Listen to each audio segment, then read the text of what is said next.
Hello everyone, स्वागत है आप सभी का द फ्यूचर कोचिंग में। जैसा कि आप सभी जानते हैं कि जो हमारा सब्जेक्ट है हिंदी, ठीक है। अब उसमें हम कुछ पीडीएफ रिलेटेड हैं हमारे, यानी कि जो हमारे प्रीवियस ईयर क्वेश्चंस में से आ रहे हैं, जो हमारे विलोम शब्द हैं या फिर पर्यायवाची हैं, ठीक है, हम उनको पढ़ चुके हैं। ठीक, तो इस पीडीएफ रिकॉर्डिंग के जरिए हम इन्हीं सारी चीजों को, जो काफी ज्यादा एलोबरेट होती हैं, उन्हीं को हम इसमें कवर अप करेंगे। ठीक है, तो ये भी जितना आज का जो हमारा, इसी बेसिस पे आज का जो हमारा टॉपिक होगा वो होगा अनेकार्थी शब्द। क्या होगा? अनेकार्थी शब्द। ठीक है, अनेकार्थी शब्द क्या होते हैं कि जिनका एक शब्द का जब अनेक मतलब हो जाए तो उसको हम क्या कहते हैं? अनेकार्थी शब्द कहते हैं। कि एक क्या है, हमारा एक शब्द है और उसके कई सारे हमारे क्या हो गए, अर्थ निकल के आए। ठीक है, तो इसका यही मतलब होता है कि एक शब्द के अनेक अर्थ का होना। ठीक, तो उन्हीं को हम क्या कहते हैं? अनेकार्थी शब्द कहते हैं। चलिए इनको स्टार्ट करते हैं। जैसे हमारे पास पहला शब्द आ जाता है अरुण। ठीक, तो अरुण का मतलब क्या होता है? अरुण को हम क्या कहते हैं? अरुण लाल रंग को भी कहा जाता है, सूर्य को भी कहा जाता है। सूर्य का सारथी, उसको भी अरुण कहते हैं। ठीक है, तो ये हमारे क्या हो गए? ये हमारे अरुण के अनेकार्थी, यानी कि अरुण अरुण के अनेक अर्थ हो गए। ठीक है, नेक्स्ट हमारा आता है अपवाद। ठीक, अपवाद को क्या कहते हैं? कलंक। वह प्रचलित प्रसंग जो नियम के विरुद्ध हो, ठीक, वो हमारा क्या आ जाता है? अपवाद आ जाता है। ठीक, क्लियर। नेक्स्ट पर चलते हैं। जैसे हमने कह दिया अतिथि। ठीक है, क्या कहा? अतिथि। तो अतिथि का मतलब क्या होता है? मेहमान, साधु, यात्री, अपरिचित व्यक्ति। अतिथि का क्या मतलब होता है? अतिथि का मतलब होता है कि जिसके आने की कोई तिथि तय ना हो। ठीक है, वो हमारा कौन होता है? अतिथि होता है। तो अतिथि का क्या होता है? साधु भी हो सकता है कि भाई साधु हो गया, यात्री हो गया, अपरिचित व्यक्ति भी अतिथि है, मेहमान भी अतिथि है। यज्ञ में सोमलता लाने वाला, अग्नि को भी, ठीक है, राम का पोता या कुश का बेटा, उसको भी क्या कहते हैं? अतिथि कहते हैं। ठीक है भाई, क्लियर है? तो ये वाली चीजें जरा याद रखिएगा, ये इंपॉर्टेंट है। ठीक, नेक्स्ट हमारा आ जाता है आपत्ति। आपत्ति का क्या मतलब हुआ? विपत्ति या फिर ऐतराज, यानी कि जिस बात से हम एग्री ना करते हो, जिस बात से हम एग्री ना करते हो, उसको कहते हैं कि हमें इस बात से क्या है? ऐतराज है, या हमें क्या है? आपत्ति है। ठीक है, नेक्स्ट आता है अपेक्षा। अपेक्षा का क्या मतलब होता है? कि भाई आप किसी से क्या करते हैं? किसी से आप थोड़ा सा उम्मीद करने लगते हैं, उसको हम अपेक्षा कहते हैं। इसको कहते हैं इच्छा, आवश्यकता, आशा। ठीक है, ये किसके हो गए मीनिंग? ये अपेक्षा के हो गए। नेक्स्ट आ जाता है आराम। आराम का मतलब क्या हुआ? बाग, विश्राम, रोग का दूर होना या फिर निरोग होना। ये किसके हो गए? आराम के लिए हो गए। अंक बहुत इंपॉर्टेंट है, बहुत ज्यादा, कई बार हमारे जो क्वेश्चंस होते हैं उसमें ये आ चुका है। ठीक है, अंक का मतलब होता है भाग्य। गिनती के 1, 2, 3, इनको अंक कहते हैं। नाटक के अंक हो गए। ठीक है,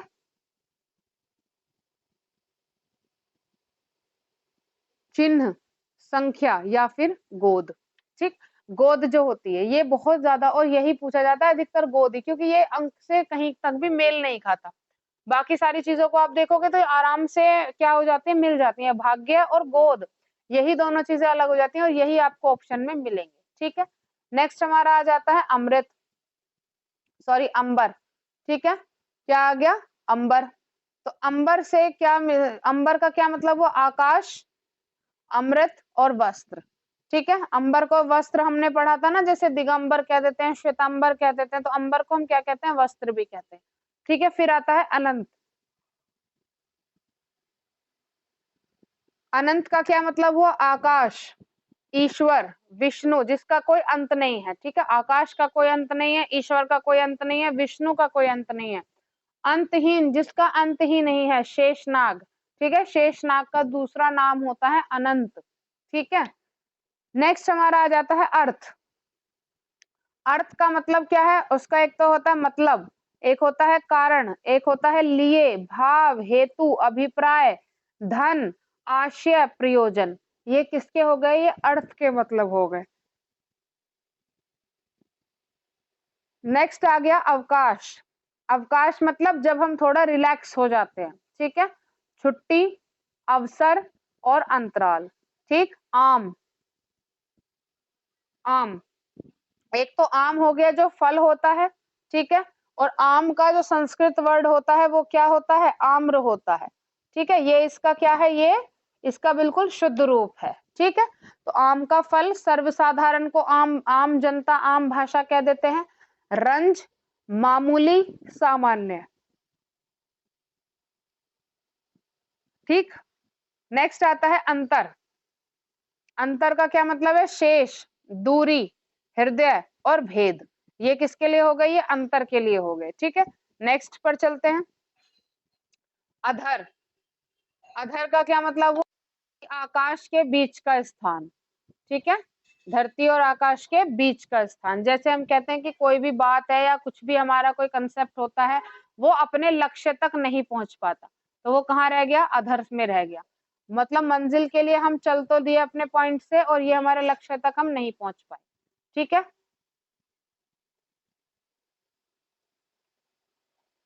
तो बीच में जहां भी हमारी कहानी खत्म हो जाती है उसको अधर कहते हैं, अधर में लटकना। पाताल, नीचा, होठ। अधर जो नीचे, होठ को भी क्या कहते हैं, अधर कहते हैं, ठीक है। अर्क। अर्क का मतलब होता है इंद्र, सूर्य, रस, अकबन, ठीक है। अंकुर। अंकुर मतलब कोंपल, नोक, सूजन, रोआ। अंकुर जानते हो कोपल क्या होता है, कोपल का मतलब होता है कि जैसे कोई हमारा वृक्ष है, ठीक है। तो वृक्ष पे क्या होता है, नए पत्ते आते हैं, उन नए पत्तों को ही क्या कहा जाता है, छोटे छोटे छोटे छोटे जो नए पत्ते होते हैं ना, जो अभी ग्रोथ पे है, कंप्लीटली ग्रो नहीं हुए हैं, उनको हम कोपल कहते हैं, ठीक है। अंकुश। अंकुश का मतलब क्या होता है, किसी को रोक देना, ठीक है, कि इस पे अंकुश लगा दो, रोक दो इसे, ठीक है। हाथी को वश में करने का लोहे का छोटा सा अस्त्र, उसको भी क्या कहते हैं, अंकुश कहते हैं। हाथी को वश में करने के लिए लोहे का एक छोटा सा अस्त्र होता है। जब हाथी बिगड़ैल हो जाता है या बिल्कुल वश के बाहर हो जाता है, तब उसको हल्की सी चोट दी जाती है, ताकि वो उस दर्द को क्या कर सके, थोड़ा रिलैक्स होके वो बैठ जाए, ठीक है। उसका जो माइंड है वो थोड़ा डाइवर्ट हो, तो उसको वश में करने के लिए लोहे का एक छोटा सा अस्त्र उस पे यूज किया जाता है, ठीक है। नेक्स्ट हमारा आता है अंजन। अंजन का मतलब होता है काजल, रात, माया, लेप, ठीक। अंश। अंश का मतलब हुआ हिस्सा, कोण का अंश, ठीक है, या फिर किरण। देखो ये जो कोण का अंश है ना, ये मैथ्स में आपने खूब अच्छे से जाना होगा। जैसे मानो ये कोई हमारा क्या है, ये हमारा कोई एंगल बन गया, ठीक है। तो इसमें ये जो एंगल बना है, इनको अंश कहते हैं, कि ये कितने अंश का है, ठीक है। ये एंगल जो जो हमारा कोण बनता है, इसको अंश कहा जाता है, ठीक है। अंत। अंत का क्या मतलब हो गया, मरण, अवसान और सीमा। अनंत, आकाश, अंतहीन, विष्णु, ठीक है। विष्णु मतलब श्री विष्णु, श्री हरि विष्णु की बात की जा रही है, वो भी कैसे हैं, अनंत है। अच्युत, कृष्ण, अच्युतम केशवम नाम सुना होगा ना, तो वो ये कृष्ण का एक नाम होता है। स्थिर, अविनाशी, ठीक है। अपंग, अपाहिज, तिलक, नेत्रों के कोने, नेत्रों के जो कोने होते हैं लास्ट वाले, इनको भी क्या कहते हैं, अपंग कहते हैं। अपर, दूसरा, इतर, पंखहीन, ठीक है। अग्र।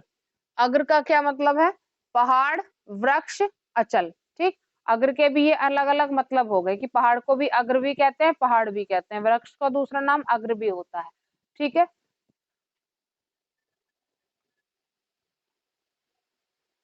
और क्या होते हैं अग्र के, मुख्य, आगे, नोक, शिखर, ठीक है।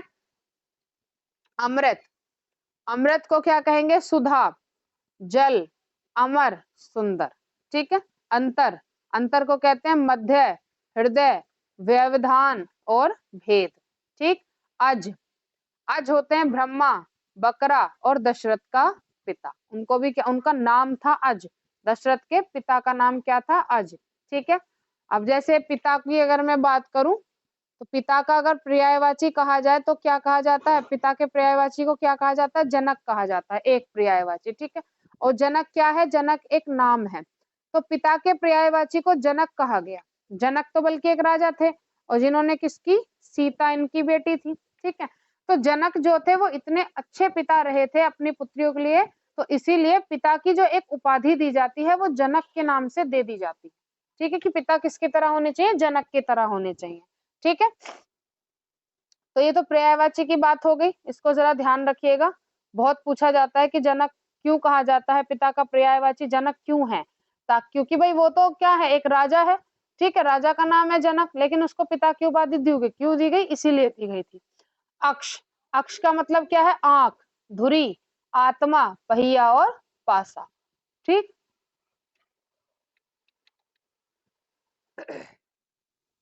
क्लियर है यहाँ तक बात।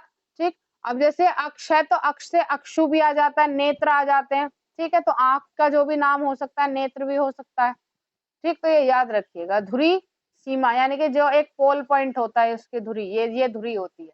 आत्मा जानते हैं, पहिया पासा सब जानते हैं। ठीक है, नेक्स्ट पर चलते हैं। अक्षर, अक्षर का क्या मतलब हुआ, अविनाशी, जिसका कोई विनाश नहीं है। वर्ण, आत्मा, आकाश, मोक्ष। ठीक है, ये किसके लिए हो गए, ये अक्षर के लिए हो गए। अचल, अचल का मतलब हुआ स्थिर, पर्वत और दृढ़। ठीक है, अचल यानी कि जो चल नहीं सकता। ठीक है, अम्ल, अमल, अमल का मतलब क्या होता है, निर्मल, अभ्यास, समय और नशा, ये अमल होते हैं। नेक्स्ट आता है अमर, अमर मतलब जो खत्म ना हो सके। अमर कौन कौन हो गए, देवता। ठीक है, अमर कौन कौन हो गए, देवता, पारा, अविनाशी। ठीक है, क्लियर है बात। फिर आ जाते हैं अली, अली का मतलब क्या हुआ, भौरा, मदिरा, कुत्ता। ठीक है, ये अली के लिए हो गए। अरिष्ट, लहसुन, नीम, कोआ, ये अरिष्ट हो गए। अरिष्ट के मतलब अहि, अहि मतलब सर्प, अहि मतलब सूर्य, अहि मतलब कष्ट। ठीक है, अटक, अटक का मतलब होता है बाधा, भ्रमणशील, उलझन। ठीक है, जो कहते हैं ना यहाँ पे अटक गए, तो वो ये वही वाला अटक है। अरुण, अरुण हमने सबसे स्टार्टिंग में ही पढ़ा था, लाल रंग, सूर्य, सिंदूर, इनको अरुण कहते हैं। आत्मा, प्राण, अग्नि, सूर्य, ये हमारे किस में आ गए, आत्मा में आ गए। आकार, स्वरूप, चेष्टा, बुलाना। ठीक है, आशुग, आशुक के लिए आ जाते हैं वायु, तीर, पत्र। ठीक है, आली, आली का मतलब होता है सखी और पंक्ति। ठीक है, अंधविश्वास,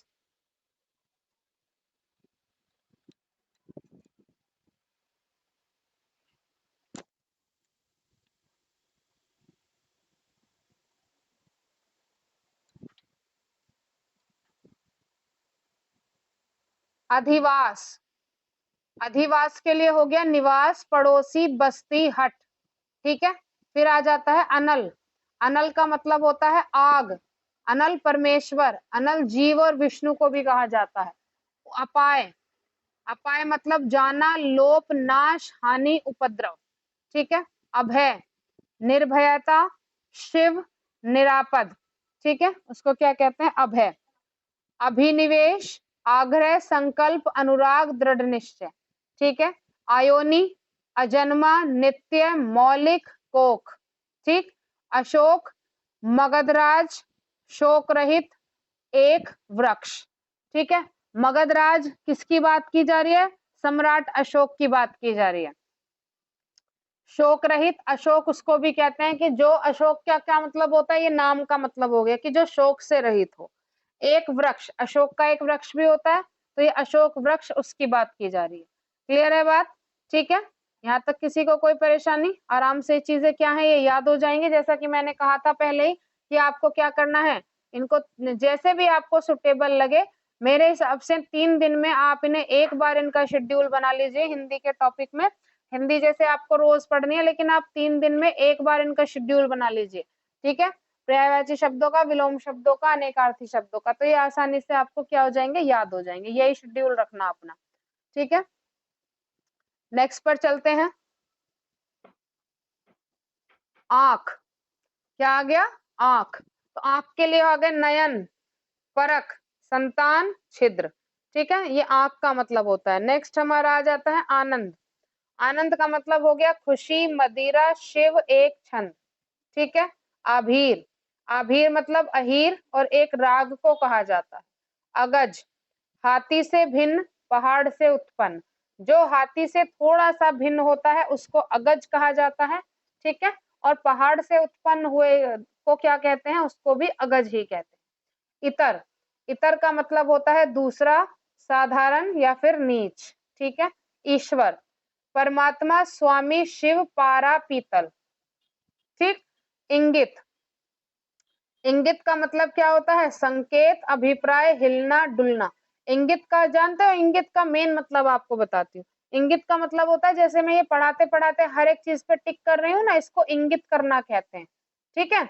चिन्ह संकेत तो है ही, अभिप्राय, हिलना डुलना। तो इंगित का मतलब होता है कि जब आप किसी चीज को क्या करें, नोट करवाएं कि भाई ये है, ये है। तो ये जब मैं पॉइंट लगा रही हूँ ना हर एक वर्ड पे, ये इंगित करना होता है कि इसको पढ़ रहे हैं, ठीक है। फिर आता है उत्तर, उत्तर क्या होता है, एक तो होता है उत्तर दिशा, फिर होता है जवाब, ठीक है। एक उत्तर का मतलब होता है हल, तो ये जवाब और हल दोनों इसके पर्यायवाची हो गए। फिर उत्तर का मतलब होता है अतीत, ठीक है। उत्तर का और क्या मतलब हुआ, अतीत, पिछला, बाद, ठीक है, ठीक है। पिछला या फिर बाद का, ये किसके मतलब हो गए, उत्तर के। इंद्र, इंद्र का मतलब क्या हुआ, सबसे पहले देवराज, राजा और रात्रि, ठीक है। देखो इंद्र जो है ना, देवराज इंद्र, ये क्या है, ये एक उपाधि है, ठीक है। इंद्र जो है, इंद्र ये कोई नाम नहीं है, ठीक। हमें ऐसा लगता है कि इंद्रदेव, इंद्र एक उपाधि है जिसको कहते हैं कि देवों का राजा इंद्र, ठीक है। देवों का राजा कौन होगा, इंद्र कहलाएगा। तो ये एक देवराज उपाधि है, देवराज इंद्र एक क्या है, उपाधि है जो देवों के राजा को दी जाती है, ठीक। तो देवों के राजा को एक नाम दिया गया इंद्र, ठीक। जैसे हम कहते हैं ना गुरु वशिष्ठ, ठीक है। अब जैसे हमने कह दिया स्कूल में हम होते हैं, है ना, स्कूल में हम होते हैं, तो स्कूल में हमें पता है, हमने कह दिया कि एक तो टीचर है और एक प्रिंसिपल है, ठीक। तो ये दोनों उपाधि तो हुई ना, नाम तो उनके अलग अलग हुए। तो ऐसे ही इंद्र भी क्या है, एक उपाधि है। जैसे हम कहते हैं गुरु वशिष्ठ, तो वशिष्ठ भी क्या है, एक उपाधि है कि जो जितने भी गुरुकुल होंगे पे उस टाइम पे, उन गुरुकुल के अंदर जो भी सबसे वशिष्ठ होंगे, यानी कि जो उम्र में और अनुशासन में और दूसरा उनके किसमें अनुभव में जो बड़े होंगे, उनको वशिष्ठ की उपाधि दी जाएगी, ठीक है। तो वो वशिष्ठ होते हैं, ठीक है। क्लियर है, चलिए आगे चलते हैं। इन बातों का थोड़ा पता होना जरूरी है मेरे हिसाब से, इसलिए बता दिया। चलिए फिर आता है उग्र, उग्र का मतलब क्या होता है, विष, प्रचंड और महादेव। देखो महादेव का जो एक नाम है, ठीक। महादेव का मतलब कौन है, जो देवों के क्या है, देव हैं, उनको महादेव कहा जाता है, ठीक। जिनकी देव भी पूजा करते हैं। विष, इसको भी हम उग्र कहेंगे। प्रचंड, उग्र का मतलब होता है गुस्सा होना। तो ये तो सभी को पता है कि भाई महादेव है तो उनको उनको उग्र उनका एक नाम होता है, क्योंकि स्वभाव उनका क्या होता है, उग्र स्वभाव है, ठीक है। बिल्कुल अगर दयावान है तो बिल्कुल वो पीक तक चले जाते हैं उसमें भी, और अगर लेकिन गुस्सा आ जाता है तो वो भी पूरा पीक तक जाता है, इसीलिए इनका नाम पड़ा उग्र, ठीक है। उद्योग, नेक्स्ट पर चलते हैं। उद्योग, उद्योग का क्या मतलब है, परिश्रम, धंधा या कारखाना, ठीक है। ये उद्योग हो गया। उदार, दाता, बड़ा, सरल, अनुकूल, ठीक। एकांत, तत्पर, स्वस्थ चित्त, वो एकांत होता है। एकाक्ष, एकाक्ष का मतलब क्या है, एक अक्ष, और अक्ष का हमने ऊपर मतलब क्या पढ़ा था, आंख, ठीक है। तो एक अक्ष को क्या कहेंगे, काणा या फिर कोआ। कोए की भी एक आंख से एक ही आंख काम करते हैं ना उसकी भी। एरावती एक नदी है, बिजली को कहते हैं, वट प्रति को कहते हैं एरावती। ओक, ओक एक पक्षी होता है, शूद्र भी होता है, मतली, घर, पन्हा, ठीक है। औसत, औसत का मतलब क्या हुआ, बीच का, ना ज्यादा ब्रिलियंट है ना ज्यादा पुअर है ना ज्यादा क्या है, बिल्कुल डल है, तो वो बीच का बच्चा है, एवरेज जिसको कहते हैं। साधारण और दरमियानी, ठीक। फिर आ जाता है कर, कर का मतलब होता है हाथ, ये बहुत ज्यादा पूछा जाता है। टैक्स, किरण, सूंड, सूंड और हाथ तो बहुत ज्यादा पूछे जाएंगे, तो इनको ध्यान रखना। टैक्स और किरण तो सबको याद रहते हैं। काल, समय, मृत्यु, यमराज, ठीक। तीनों में से कुछ भी ऐसा नहीं है जिसको आप काल के लिए ना याद रख सको। एक काल क्या होता है, मृत्यु भी होती है, काल यमराज को भी कहते हैं, ठीक है, और समय को भी कहते हैं, ठीक। तो ये हमारा क्या हो गया, ये आज की क्लास में मैं सोच रही हूँ इतने ही रखें, ठीक है। जब नेक्स्ट क्लास हम करेंगे तो उसमें थोड़े से हम इसमें और लेकर आएंगे अनेकार्थी शब्दों को, इससे आगे के। आज हम 69 तक ही रखेंगे, ठीक। चलिए, तो फिर इनको जरा पढ़ते रहिए, इनका आप डोज लीजिएगा 3 दिन में एक बार, ठीक है। ये एक क्या है हमारा, ये एक प्रिस्क्रिप्शन है, ठीक। तो ये इससे आपको आसानी से याद हो जाएगा। क्लियर है बात? ठीक है, चलिए आज की क्लास में मैं इतना ही रख रही हूँ। नेक्स्ट क्लास में मिलते हैं, कल मिलते हैं, इसी को कंटिन्यू करेंगे। तब तक के लिए थैंक यू सो मच, पढ़ते रहिए। Okay, thank you.